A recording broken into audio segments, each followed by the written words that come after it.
முருகன் 2 கையில கொடுக்கிறவரோ 4 கையில கொடுக்கிறவரோ 6 கையில கொடுக்கிறவரோ கிடையாது. 12 கையில தரக்கூடியவர். கேட்டவருக்கு கேட்ட வரங்களை அல்ல, நினைத்தவருக்கு நினைத்த வரத்தை விட அதீதமான நலன்களை வாரி வாரி வழங்கக்கூடியவர். அவர் 12 கையில கொடுப்பார், வாங்குறதுக்கு நமக்கு தான் 2 கை பத்தாது.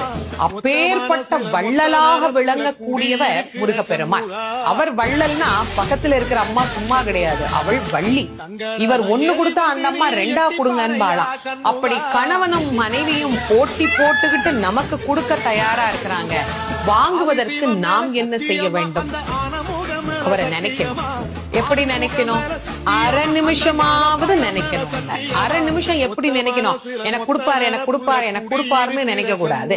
முருகப்பெருமானை உள்ளம் உருகி, அந்த உள்ளம் உருகுகிற போதே நமக்கு அப்படியே கண்களில் இருந்து ஆனந்த கண்ணீர் அப்படியே பெருகும். அந்த கண்ணீர்